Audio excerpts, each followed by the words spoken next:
Hello friends, hi, this is Apurva and I welcome you to my YouTube channel Civils Tube. I hope you all are good. आज का जो हमारा lecture है इसमें हम हमारी जो एंशिएंट इंडियन हिस्ट्री सीरीज़ चल रही है उसी को आगे कंटिन्यू करेंगे। Sorry, due to some personal reasons मैं वीडियोस अपलोड नहीं कर पाई थी और रेगुलर बेसिस पे आपको वीडियोस नहीं दे पाई थी। बट आज से जो हमारी MPGK सीरीज़ चल रही है और जो एंशिएंट इंडियन हिस्ट्री सीरीज़ चल रही है उसके जो वीडियोस हैं वो आपको रेगुलर इंटरवल के बाद मिलते रहेंगे और मैं रेगुलर आपको इससे रिलेटेड वीडियोस प्रोवाइड करती रहूँगी। Okay, sorry for inconvenience. अब जो हमारा आज का लेक्चर है इसमें हम डिस्कस करेंगे हमारी एंशिएंट इंडियन हिस्ट्री के बारे में। ठीक है, जो हमारा लास्ट लेक्चर था उसमें हमने जो लेटर वैदिक पीरियड था उसे कवर कर लिया था। उसके पहले हमने वैदिक पीरियड पढ़ा था, उसके पहले हमने इंडस वैली सिविलाइजेशन पढ़ा था और उसके पहले हमने पढ़ा था हिस्टोरिकल सोर्सेज के बारे में। बट हम एक बहुत इंपॉर्टेंट टॉपिक को कवर करना भूल गए थे जिसका नाम है प्री हिस्टोरिक पीरियड। तो आज का जो हमारा लेक्चर होगा और जो हमारा नेक्स्ट एंशिएंट इंडियन हिस्ट्री का लेक्चर होगा, इन दोनों लेक्चर में हम जो प्री हिस्टोरिक पीरियड है उसे कवर करेंगे। ओके गाइज, तो ये जो प्री हिस्टोरिक पीरियड है ये बहुत इंपॉर्टेंट टॉपिक है। इसे हमें हिस्टोरिकल सोर्सेज के बाद में ही कवर करना था बट उस समय हम इसे कवर नहीं कर पाए थे, तो अब हम इसे कवर करेंगे। तो सबसे पहले हम देखते हैं कि जब भी हम हिस्ट्री पढ़ते हैं तो हम हिस्ट्री को 3 पार्ट्स में डिवाइड करके पढ़ते हैं। सबसे पहले हम पढ़ते हैं प्री हिस्टोरिक पीरियड, फिर हम पढ़ते हैं प्रोटो हिस्टोरिक पीरियड और फिर हम पढ़ते हैं हिस्टोरिक पीरियड। अब ये प्री हिस्टोरिक पीरियड क्या होता है? बेसिकली ये वो टाइम पीरियड होता है जिस समय के हमारे पास कोई भी रिटन एविडेंसेस नहीं है। उस समय की हिस्ट्री हम किस बेसिस पे पता लगाते हैं? तो हमारे पास जो आर्कियोलॉजिकल एविडेंसेस होते हैं, जो फाइंडिंग्स होती हैं, जो टूल्स होते हैं, इम्प्लीमेंट्स होते हैं, पॉटरीज होती हैं, जो भी हमको एविडेंसेस मिले होते हैं, सिर्फ उसी के बेसिस पे हम उस समय की हिस्ट्री के बारे में पता लगा पाते हैं, क्योंकि उस समय के हमारे पास कोई भी रिटन एविडेंसेस नहीं होते। ओके, फिर हम देखते हैं proto historic period. Proto historic period वो पीरियड होता है जिस समय के हमारे पास रिटन एविडेंसेस तो हैं बट उस लैंग्वेज को अभी तक हम डिसाइफर नहीं कर पाए। मतलब क्या? उस लैंग्वेज को अभी तक हम समझ नहीं पाए कि एक्चुअली उस लैंग्वेज का मतलब क्या है या वो लैंग्वेज हमसे क्या कहना चाहती है। जैसे कि हम इंडस वैली सिविलाइजेशन के बारे में देखते हैं। इंडस वैली सिविलाइजेशन की हमारे पास स्क्रिप्ट है, लैंग्वेज है, बट अभी तक हम उसे डिसाइफर नहीं कर पाए। हमें नहीं पता कि उस लैंग्वेज का क्या मतलब है। तो बेसिकली उस टाइम पीरियड के बारे में हमको किस बेसिस पे पता चलता है? आर्कियोलॉजिकल एविडेंसेस से। ठीक है, और जो भी हमारे पास टूल्स हैं, इम्प्लीमेंट्स हैं, उन्हीं के बेसिस पे हम उस समय की हिस्ट्री के बारे में पता लगाते हैं। और फिर एक होता है हिस्टोरिक पीरियड, जिससे रिलेटेड हमने वैदिक पीरियड के बारे में पढ़ा। हिस्टोरिक पीरियड वो टाइम पीरियड होता है जिस समय की कुछ लैंग्वेज है और उस लैंग्वेज को हम डिसाइफर कर चुके हैं। मतलब कि हमको पता है कि ये लैंग्वेज का क्या मतलब है, ये लैंग्वेज क्या कहना चाहती है। तो हमारे लिए बहुत ईजी हो जाता है उस समय को समझना कि उस समय का पॉलिटिकल स्ट्रक्चर कैसा था या उस समय की सोशो इकोनॉमिक कंडीशन कैसी थी, लोगों की लाइफ कैसी थी, रिलीजियस एक्टिविटीज़ कैसी थी। तो ये समझना बहुत ईजी हो जाता है हिस्टोरिकल पीरियड के टाइम का। बट जो प्री हिस्टोरिक पीरियड है और जो प्रोटो हिस्टोरिक पीरियड है, इस समय की हिस्ट्री का सिर्फ हम अनुमान लगा पाते हैं, सिर्फ हम कुछ स्पेकुलेशंस लगाते हैं on the basis of archaeological evidences. ठीक है, तो आज का जो हमारा लेक्चर है इसमें हम बेसिकली प्री हिस्टोरिक पीरियड पढ़ेंगे। ये वो टाइम पीरियड है जिस समय के हमारे पास कोई भी राइटिंग एविडेंस नहीं है, कोई भी रिटन एविडेंस नहीं है, क्योंकि इस समय राइटिंग का डेवलपमेंट ही नहीं हुआ था देखा जाए तो। ठीक है, कोई राइटिंग एविडेंसेस नहीं थे, कोई रिटन एविडेंसेस का डेवलपमेंट उस समय नहीं हुआ था। तो हम किस बेसिस पे पता लगाते हैं? जो हमारे पास फाइंडिंग्स हैं, जो उस समय के टूल्स थे, जो इम्प्लीमेंट्स थे, उन्हीं के बेसिस पे हम उस समय की हिस्ट्री के बारे में कुछ अनुमान लगा पाते हैं, कुछ स्पेकुलेशन उसी बेसिस पे लगाते हैं, क्योंकि हमारे पास उस समय के कोई भी रिटन रिकॉर्ड्स नहीं हैं। ठीक है, However, some archaeological evidences। अब आर्कोलॉजिकल एविडेंसेस में क्या होता है? पॉटरी आ गई, आर्टिफैक्ट्स आ गए, कुछ स्टोन टूल्स आ गए, कुछ मेटल इम्प्लीमेंट्स आ गए। यही हमको बता पाते हैं कि उस समय की लाइफ लोगों की इस तरीके की होगी। ओके, अब हम तब प्री हिस्टोरिक पीरियड पढ़ते हैं। तो प्री हिस्टोरिक पीरियड एक बहुत लंबा टाइम पीरियड है। हम इस समय में जब ह्यूमन एवोल्यूशन हुआ था, तब ह्यूमन बीइंग के फर्स्ट एविडेंस मिले थे हमको, तब से लेकर जो हिस्ट्री है, जब हमारे पास हिस्टोरिकल या प्रोटो हिस्टोरिक पीरियड स्टार्ट हो गया था, जिस समय हमारे पास राइटिंग आ चुकी थी और राइटिंग का डेवलपमेंट हो चुका था, तब तक की हिस्ट्री देखते हैं, तो ये काफ़ी लंबा टाइम पीरियड होता है। इसलिए हम इसको एक ब्रॉडर टर्म में, एक यदि हम एक ब्रॉडर वे में देखें तो हम इसको 3 पार्ट्स में डिवाइड करके पढ़ेंगे। ठीक है, अभी 3 पार्ट्स क्या होंगे? Palaeolithic, Mesolithic, Neolithic. ठीक है, इन 3 तरीके में डिवाइड करके हम जो प्री हिस्टोरिक टाइम पीरियड है उसको पढ़ते हैं। अब हम देख लेते हैं पहले ब्रॉडर वे में कि भाई जो पीरियड्स हैं उस समय का टाइम पीरियड क्या था, लाइफ स्टाइल क्या था और इम्प्लीमेंट्स हमको मेनली क्या मिला है। तो सबसे पहला जो टाइम पीरियड हम देखते हैं, जो सबसे पहला जो पीरियड देखते हैं वो होता है पैलियोलिथिक पीरियड। ठीक है, पैलियोलिथिक पीरियड का जो टाइम पीरियड है वो है 3 मिलियन बीसी से लेकर 10,000 बीसी तक का जो टाइम पीरियड होता है वो पैलियोलिथिक होता है। मतलब जो प्री हिस्टोरिक टाइम पीरियड हम पढ़ते हैं उसमें जो मेजर पार्ट है वो पैलियोलिथिक में आता है। ठीक है, अब यदि हम इस समय की लाइफ स्टाइल की बात करें तो लोग इस समय के मेनली डिपेंड थे हंटिंग में और फूड गैदरिंग पे। ठीक है, क्या करते थे? हंटिंग करते थे और फूड गैदर करते थे। कोई और एक्टिविटी उनको नहीं आती थी, उनको नहीं पता था कि फूड कैसे प्रोड्यूस करना है या हर्डिंग, लाइव स्टॉक्स को रखना, इस तरीके की कोई भी एक्टिविटी नहीं होती थी। क्या करते थे इस समय के लोग? Hunting and food gathering. यदि हम इम्प्लीमेंट्स की बात करें तो एनिमल्स की हंटिंग के लिए या अपने सर्वाइवल के लिए कुछ ना कुछ इम्प्लीमेंट्स, कुछ ना कुछ टूल्स तो यूज़ करते ही होंगे डेफिनेटली। ठीक है, ऐसा तो नहीं है कि कोई भी एनिमल को हाथ से मार सकते हैं, ये तो पॉसिबल नहीं था। तो कुछ ना कुछ ये टूल्स यूज़ करते होंगे। तो क्या यूज़ करते थे मेनली?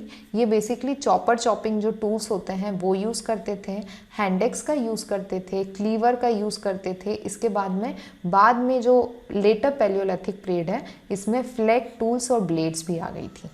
ठीक है, ये सारे टूल्स जब हम पैलियोलिथिक जो पीरियड है उसे डिटेल में कवर करेंगे तब हम इन सारे टूल्स के बारे में जानेंगे।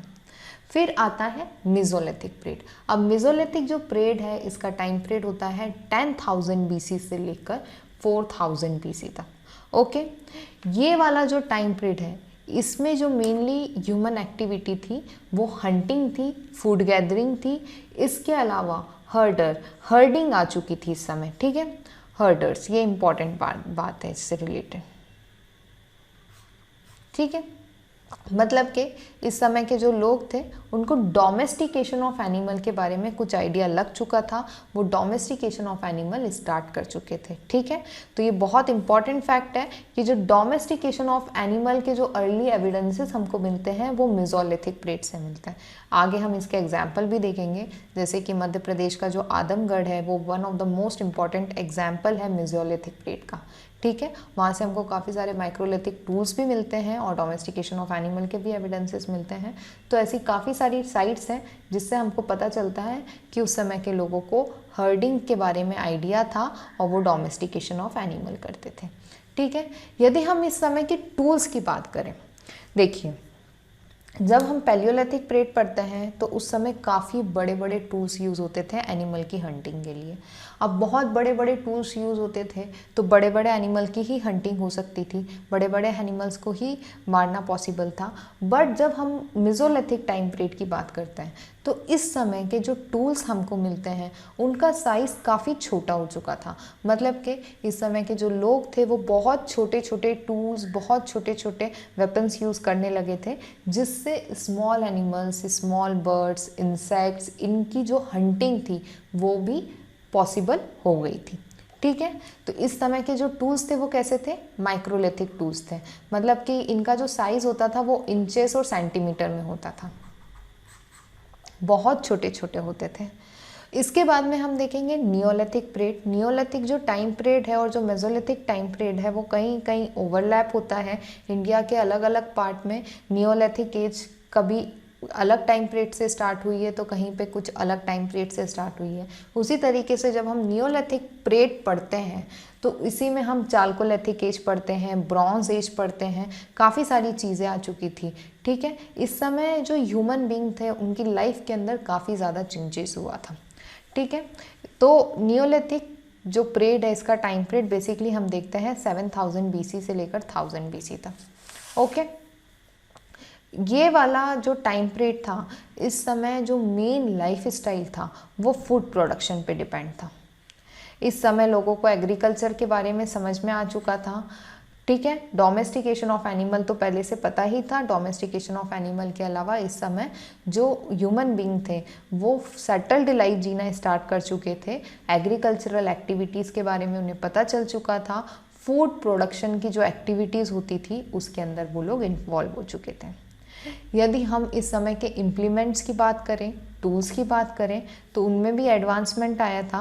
अब जो टूल्स होते थे वो बहुत पॉलिश्ड होते थे, बहुत शाइनी होते थे, पहले की तरह रफ स्टोन के नहीं होते थे, काफ़ी अलग तरीके से बनाए जाते थे और एडवांसमेंट हो गया था उनमें, ताकि जो एनिमल की हंटिंग है वो इजी हो, या जो उनके एग्रीकल्चर है उसके अंदर उनको काम करने में हेल्प प्रोवाइड करे। ओके, तो हम ब्रॉडर टर्म में देखते हैं तो क्या देखते हैं, पैलियोलिथिक, मेसोलिथिक, नियोलिथिक। अब हम ये जो तीनों टाइम पीरियड है उसको डिटेल में पढ़ेंगे। ओके, तो सबसे पहले हम देखते हैं पैलियोलिथिक पीरियड। पैलियोलिथिक जो पीरियड है इसे हम ओल्ड स्टोन एज भी बोलते हैं, ठीक है। क्या बोलते हैं इसको, ओल्ड स्टोन एज। यदि हम इसके टाइम पीरियड की बात करें तो क्या है इसका टाइम पीरियड, 3 मिलियन BC से लेकर 10,000 BC तक, ठीक है। पैलियोलिथिक, अब सबसे पहले हम देखते हैं कि पैलियोलिथिक, मेसोलिथिक, नियोलिथिक, इनका बेसिकली मतलब क्या होता है। यदि हम पैलियो का मतलब देखें तो ये एक ग्रीक वर्ड है जिसका मतलब होता है ओल्ड, और लिथिक जो है ये भी एक ग्रीक वर्ड है जिसका मतलब होता है स्टोन, ठीक है। तो बेसिकली पैलियोलिथिक का मतलब क्या होता है, ओल्ड स्टोन एज। ओके, अब इस समय के बारे में हमको मेनली फाइंडिंग्स से पता चलता है। जो भी हमको फाइंडिंग्स मिली है उसी के बेसिस पे हम कुछ अंदाज़ा लगा पाते हैं कि इस समय लोग इस तरीके की लाइफ जीते होंगे। ओके, सबसे इम्पॉर्टेंट फाइंडिंग यदि हम देखें तो वो 1982 में जो जियोलॉजिस्ट थे अरुण सोनाकिया ने एक बहुत इम्पॉर्टेंट एविडेंस ढूंढा। वो एविडेंस क्या था, इन्होंने नर्मदा वैली वाला जो रीजन है वहाँ पे एक प्लेस है हथनौरा, वहाँ से एक ह्यूमन स्कल ढूंढा, ठीक है। ये जो ह्यूमन स्कल था ये हमको हथनौरा से मिलता है, और ये जो प्लेस है ये बेसिकली नर्मदा वैली होशंगाबाद में सिचुएटेड है। वेट फॉर अ मिनट, मैं आपको मैप पे बताती हूँ। ये वाला जो रीजन है यहाँ पे ये हथनौरा प्लेस है। यहाँ से हमको किस चीज़ के एविडेंस मिलते हैं, तो यहाँ से हमको एविडेंस मिलता है oldest human school on Indian सब कॉन्टिनेंट, वो हमको यहीं से मिलता है, ठीक है। ये कौन सी कैटेगरी से बिलोंग करता था, ये बहुत इंपॉर्टेंट है, ये होमो इरेक्टस कैटेगरी से बिलोंग करता था, ठीक है। अभी जो ह्यूमन प्रेजेंट है अर्थ पे, जो हम ह्यूमन बीइंग है वो बेसिकली कौन सी कैटेगरी से है, होमो सैपियंस है। और ये जो स्कल हमको मिला ये कौन सी कैटेगरी से था, होमो इरेक्टस। अभी बेसिकली कैटेगरीज क्या है, जो बॉडी का फिजिकल स्ट्रक्चर है, जो बॉडी ह्यूमन बीइंग का जो एवोल्यूशन हुआ, पहले हाइट कम थी, फिर बड़ी, फिर उनके जो फीचर्स थे, जो उनके स्कल के अंदर चेंज आया, उसके बेसिस पे हमने ह्यूमन बीइंग्स को डिवाइड किया है कैटेगरी में, ठीक है। तो जो हमको हथनौरा से ह्यूमन स्कल मिला है वो होमो इरेक्टस कैटेगरी का है, और जो एट प्रेजेंट ह्यूमन बीइंग इस प्लैनेट पे प्रेजेंट है वो कौन सी कैटेगरी के हैं, होमो सैपियन। ओके, अब हम देखते हैं कि पैलियोलिथिक पीरियड में ह्यूमन लाइफ किस तरीके की होती थी, ठीक है। यदि हम हैबिटेशन और ऑक्यूपेशन की बात करें तो इस समय के लोग टोटली प्रिमिटिव थे, उन्हें किसी भी चीज़ का नॉलेज नहीं था, ठीक है, कि ये ऐसे होता होगा या प्रोडक्शन ऐसे होता होगा। उनकी लाइफ मेनली किस चीज़ पे डिपेंड करती थी, तो उनकी लाइफ मेनली डिपेंड करती थी हंटिंग एंड गैदरिंग पे। उन्हें कुछ भी आइडिया नहीं था कि किस तरीके से हमें लाइफ जीना चाहिए, कि क्या सोशल स्टेटस होता है, किस तरीके से कपड़े पहनना चाहिए। वो सिर्फ एक ही काम जानते थे, हंटिंग करना और गैदर करना, फूड गैदर करना। ये नॉमैडिक पीपल थे। नॉमैडिक पीपल क्यों थे, जहाँ पे भी इनको कंफर्टेबल एनवायरनमेंट मिलता था या सूटेबल एनवायरनमेंट मिलता था कि हम यहाँ पे इजीली सरवाइव कर सकते हैं, हमारे रहने लायक एनवायरनमेंट है, ये वहाँ पे जाके सेटल हो जाते थे। अब आपको यहाँ पे एक बहुत इम्पॉर्टेंट बात समझने वाली ये है कि आपको मैक्सिमम जो भी प्री हिस्टोरिकल साइट्स मिलेंगी, वो चाहे पैलियोलिथिक एज की हो, मिजोलिथिक एज की हो, नियोलिथिक एज की हो, इस समय के जो मेनली लोग जो थे वो वैली रीजन में सेटल होते थे, किसी भी रिवर के आसपास सेटल होना पसंद करते थे। उसका मेन रीज़न ये था कि वाटर एक बहुत इम्पॉर्टेंट फैक्टर है ह्यूमन सर्वाइवल के लिए, तो वाटर की इजी अवेलेबिलिटी, इसके अलावा यहाँ पे कंड्यूसिव एनवायरनमेंट होता था तो काफ़ी सारे एनिमल्स भी आते थे, एनिमल्स की इजी अवेलेबिलिटी होती थी, जिससे उस समय के लोगों के लिए गैदर करना, फूड को गैदर करना और हंटिंग करना ये बहुत इजी था। ठीक है, तो मेनली आपको जो भी हैबिटेटेड प्लेसेस मिलेगी या जो भी फाइंडिंग्स मिलेगी वो मेनली किस रीजन से मिलेगी, तो आपको कोई ना कोई वैली रीजन से मिलेगी। सोहन वैली हो गई या बेलन वैली हो गई, नर्मदा वैली हो गई, तो यहीं से आपको मेनली एविडेंसेस देखने के लिए मिलते हैं। ठीक है, ये नोमैडिक पीपल थे, ये कोई सेटल लाइफ नहीं जीते थे, एक जगह से दूसरी जगह एनवायरनमेंट, क्लाइमेट, जो भी कंडीशन होती थी उसके अकॉर्डिंग घूमते रहते थे। ठीक है, इनको ग्रेन के प्रोडक्शन करने का या वेजिटेबल को ग्रो करने का एज सच कोई नॉलेज नहीं था। Got it? ये कोई सेटल्ड लाइफ नहीं जीते थे, हमने अभी डिस्कस करा नोमैडिक पीपल थे, कोई सेटल्ड लाइफ नहीं थी, बट ये बारिश से बचने के लिए, ठंड से बचने के लिए शेल्टर लेते थे। अब ये शेल्टर कहाँ लेते थे? ये कोई घर नहीं बनाते थे। ठीक है, इनको नहीं पता था कि घर कैसे बनते हैं, ये मेनली केव्स में, गुफाओं में रहना पसंद करते थे, वहीं पर रहते थे। इनके पास घर के नाम पे या शेल्टर के नाम पे वही चीज़ें होती थी। अब इसके एविडेंसेस हमको कहाँ से मिलते हैं? तो इसके एविडेंसेस हमको मिलते हैं भीमबेटका मध्य प्रदेश से। ये एक बहुत इम्पॉर्टेंट साइट है, वर्ल्ड हेरिटेज साइट है, यूनेस्को वर्ल्ड हेरिटेज साइट है। यहाँ पे अराउंड 800 केव्स देखने मिलती है और पैलियोलिथिक से लेकर नियोलिथिक एज तक के हमको यहाँ पे एविडेंसेस देखने मिलते हैं। यहाँ पे काफ़ी सारी पेंटिंग्स हैं, जिस पेंटिंग के बेसिस पे हम उस समय के लोगों की लाइफ स्टाइल के बारे में कुछ अंदाज़ा लगाते हैं। ठीक है, इसके अलावा जो पैलियोलिथिक पीरियड है, इसी समय पे फायर की डिस्कवरी हुई थी। ठीक है, जिसके कारण जो लाइफ थी उसके अंदर बहुत ज़्यादा चेंज आ गया था, सिग्निफिकेंट डिफरेंस आया था फायर की डिस्कवरी से। पैलियोलिथिक टाइम पीरियड के जो लोग थे उनको बहुत कम नॉलेज था क्लोथ्स के बारे में। रेनी और विंटर सीजन में वो अपनी बॉडी को प्रोटेक्ट करने के लिए या तो जो बार्क्स ऑफ ट्री होती है उसको व्रैप करते थे, उससे अपनी बॉडी को कवर करते थे, या जो स्किन ऑफ एनिमल्स होती थी उनसे अपनी बॉडी को कवर करते थे। ठीक है, अब हमने देखा कि मोटा मोटा पैलियोलिथिक जो टाइम पीरियड है वो कैसा था, उस समय के लोग कैसे थे, उनका लाइफ स्टाइल कैसा था। बट ये जो पैलियोलिथिक जो टाइम पीरियड है ये काफ़ी लंबा टाइम पीरियड है, 3 मिलियन BC से लेकर 10,000 BC तक का। ठीक है, तो डेफिनेटली कुछ ना कुछ चेंज आया होगा, कुछ बड़े चेंजेस आए होंगे, इसलिए हम इस पर्टिकुलर टाइम पीरियड को 3 पार्ट्स में डिवाइड करके पढ़ते हैं। ठीक है, अभी 3 पार्ट्स कौन से हैं? 3 मिलियन BC से लेकर 1 लाख BC तक, फिर 1 लाख BC से लेकर 40,000 BC तक, फिर 40,000 BC से लेकर 10,000 BC तक। ठीक है, इस तरीके से हम ये जो पैलियोलिथिक पीरियड है उसको 3 पार्ट में डिवाइड करके पढ़ेंगे। तो सबसे पहले हम देखते हैं लोअर और अर्लियर पैलियोलिथिक एज।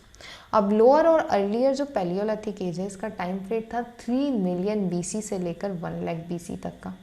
ठीक है, इस समय के जो टूल्स होते थे वो मेनली क्लीवर और हैंड एक्स होते थे। क्वार्ट्जाइट जो कि एक स्टोन का टाइप होता है उससे बने होते थे। इसके अलावा कुछ दूसरे स्टोन्स के भी बने टूल्स और वेपन्स हमको देखने मिलते हैं, बट मेनली क्वार्ट्जाइट के बने टूल्स हमको इस समय के देखने मिलते हैं। यदि हम इम्पॉर्टेंट साइट्स की बात करें तो यूपी में बेलन valley,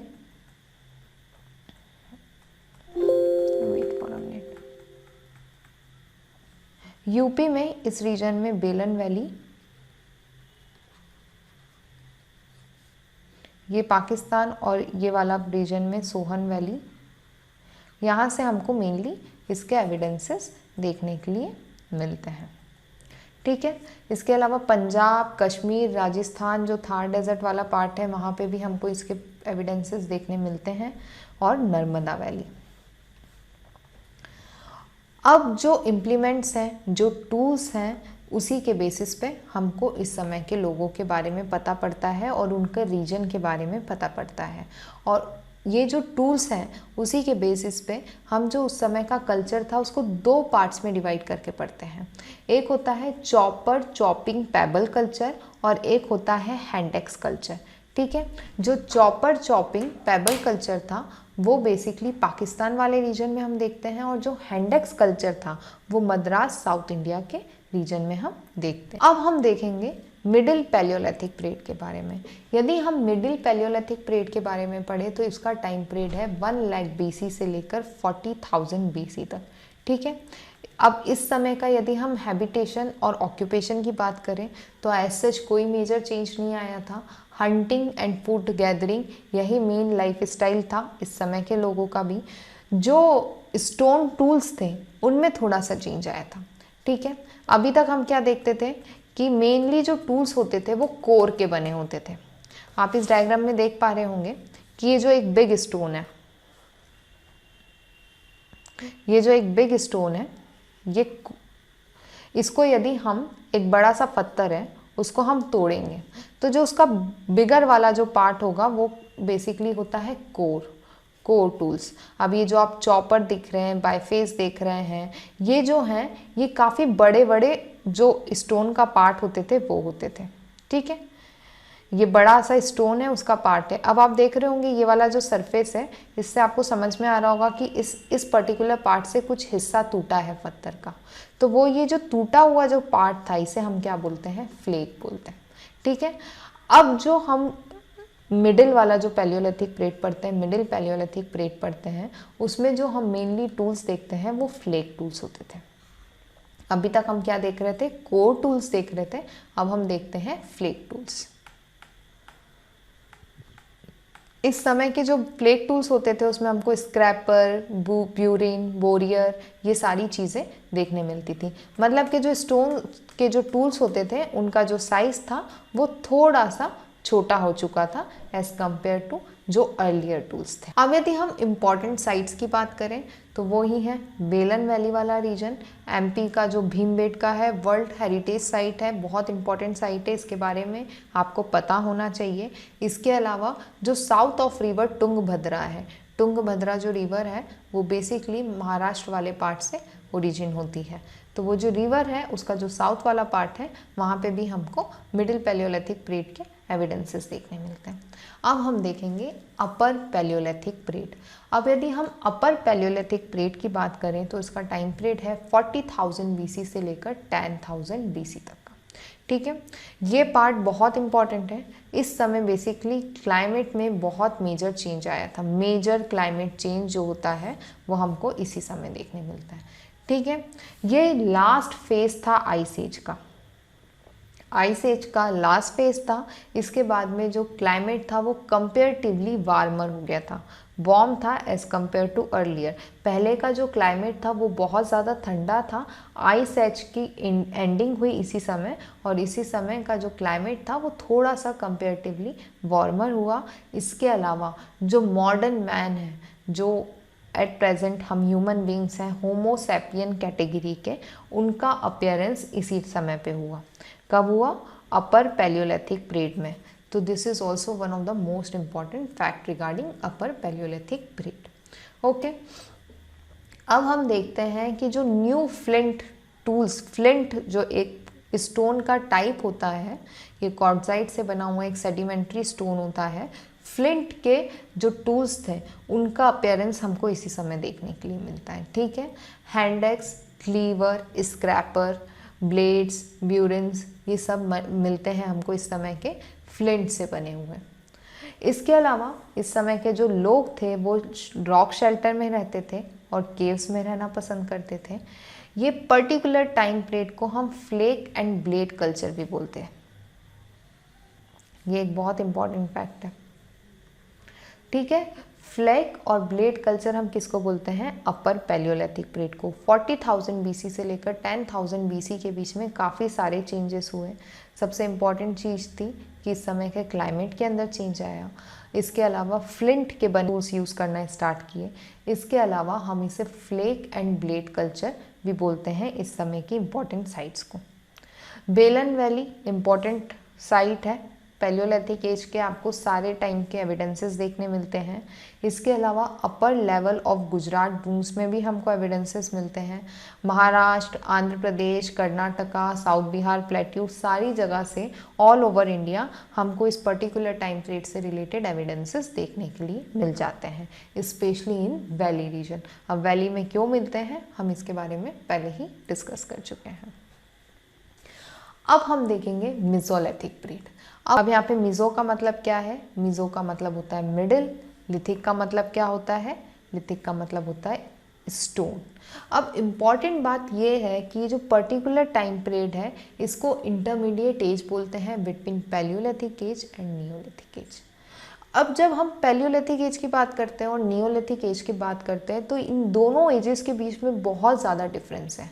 Palaeolithic age totally hunting and food gathering वाली एज थी। नियोलिथिक एज फूड प्रोडक्शन वाली एज थी। तो अब इसके बीच में कुछ इंटरमीडिएट फेज भी आया होगा जब हमने डोमेस्टिकेशन ऑफ एनिमल सीखा होगा, जब हमने सीखा होगा कि हाँ इस तरीके से हम प्लांट को ग्रो कर सकते हैं या इस तरीके से हम पेड़ पौधे लगा सकते हैं। तो कुछ इंपॉर्टेंट चीज़ें हमने किसी पर्टिकुलर पीरियड में सीखी होगी। तो वो जो टाइम पीरियड था वो बेसिकली मेसोलिथिक पीरियड था। ठीक है, इसे हम एज ऑफ ट्रांजिशन भी बोलते हैं। अब हम इसे एज ऑफ ट्रांजिशन क्यों बोलते हैं? क्योंकि बेसिकली इस पर्टिकुलर टाइम पीरियड में हमने जो पैलियोलिथिक पीरियड की जो एक्टिविटीज़ थी उसको पूरी तरीके से छोड़ा भी नहीं था और जो नियोलिथिक पीरियड की जो एक्टिविटीज़ थी उसको पूरी तरीके से अडॉप्ट भी नहीं किया था। तो ये जो टाइम पीरियड था 10,000 बीसी से लेकर 4,000 बीसी तक, ये जो टाइम पीरियड है वो थोड़ा थोड़ा फ्लक्चुएट होता रहता है एरिया वाइज। पाकिस्तान में आपको कभी और देखने मिलेगा तो साउथ वाले रीजन में कभी और, सेंट्रल इंडिया वाले रीजन में कभी और। बट ये जो पर्टिकुलर जो टाइम पीरियड है इसमें हम देखते हैं कि किस तरीके से लाइव स्टॉक्स को रखा जाता है, डोमेस्टिकेशन ऑफ एनिमल स्टार्ट हुआ या थोड़ा बहुत प्लांट को किस तरीके से ग्रो किया जाता है, वो सारी एक्टिविटीज़ इस समय में स्टार्ट हुई। ठीक है, तो ये जो टाइम पीरियड था उसने करेक्टरिस्टिक ऑफ पैलियोलिथिक एज को टोटली ढंग से ना ही छोड़ा था और ना ही जो नियोलिथिक एज के फीचर्स थे उसको पूरी तरीके से अडॉप्ट किया था। इसलिए हम इसको ट्रांजिशन फेज बोलते हैं। इस समय का जो क्लाइमेट था वो स्लाइटली वार्मर हुआ था पहले के कंपैरिजन में, ड्राई हुआ था आइस एज के एंड के साथ। ठीक है, इसके अलावा इस समय पे हम काफ़ी तरीके के फ्लोरा फौना देखते हैं। देखिए, जब हम पैलियोलिथिक एज की बात करते तो वो बिल्कुल आइस एज थी, बिल्कुल विंटर वाला सीज़न, बर्फ़ जमी रहती थी, तो बहुत ज़्यादा प्लांट्स नहीं थे, बहुत ज़्यादा animals, wide variety of animals नहीं थे।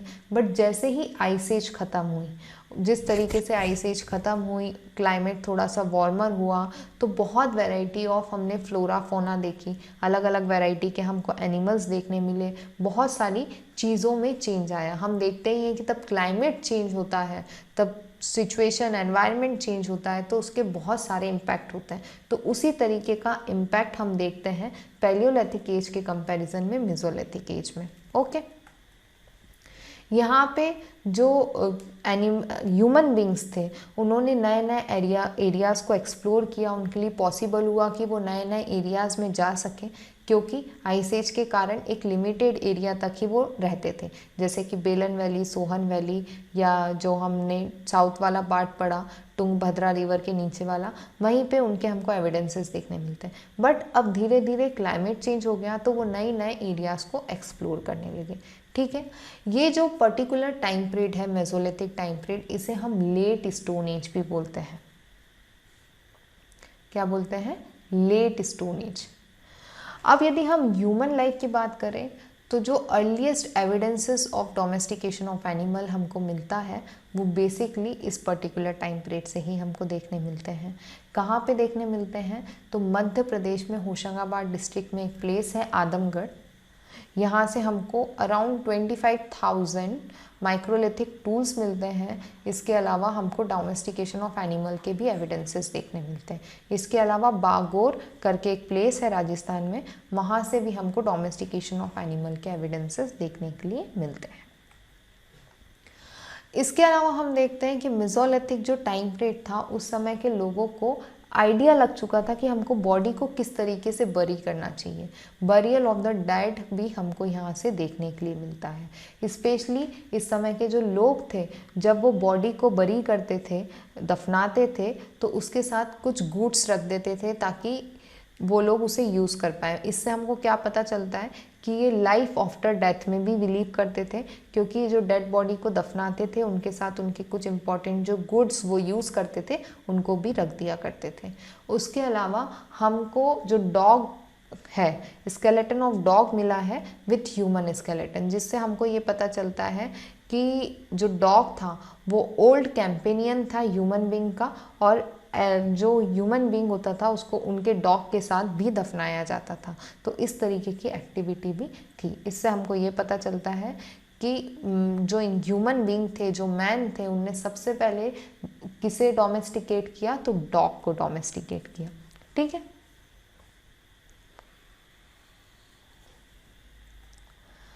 अब यदि हम मेसोलिथिक टूल्स और वेपन्स की बात करें, तो इस समय के जो टूल्स होते थे वो काफ़ी छोटे होते थे साइज़ में। हमने पहले भी डिस्कस किया था, इंचेस में 1 to 8 सेंटीमीटर तक के भी टूल्स होते थे। काफ़ी छोटे छोटे टूल्स होते थे, जिससे स्मॉल एनिमल्स की हंटिंग भी पॉसिबल हो गई। ठीक है। और ये बहुत छोटे होते थे, इसलिए हम इसको माइक्रोलिथिक टूल्स भी बोलते हैं। माइक्रो का मतलब क्या होता है, स्मॉल, और लिथिक मतलब तो स्टोन हो गया, स्मॉल स्टोन टूल्स। ठीक है। इनको हम पिग्मी इम्प्लीमेंट्स भी बोलते थे, जिस पिग्मी का मतलब होता है यहाँ पे स्मॉल। ठीक है। अब हमको मेनली जो है यहाँ पे टूल्स देखने मिलते हैं वो blades, daggers, spear head, crescent, arrow head, sickle, trapezes, इस तरीके के हमको टूल्स देखने के लिए मिलते हैं। ये इस तरीके के हमको इस समय के टूल्स देखने मिलते हैं।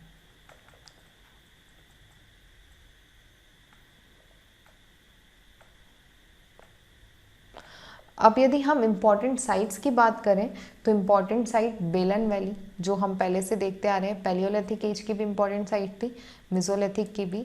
नर्मदा वैली इम्पॉर्टेंट है।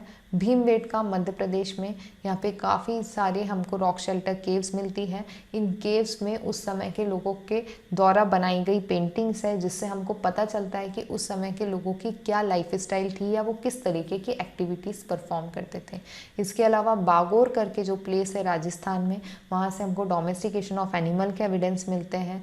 लंग नाच करके एक प्लेस है गुजरात में, वहाँ से भी हमको एविडेंसेस मिलते हैं।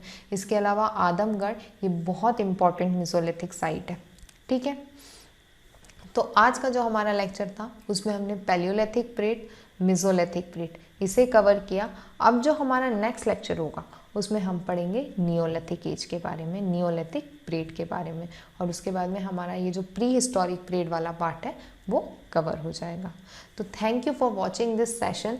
यदि आपको हमारे लेक्चर्स अच्छे लग रहे हैं तो प्लीज़ लाइक करें, सब्सक्राइब करें, ज़्यादा से ज़्यादा शेयर करें, ताकि मुझे मोटिवेशन मिल सके और मैं ज़्यादा से ज़्यादा इस तरीके के लेक्चर्स बनाऊँ। Thank you for watching this session.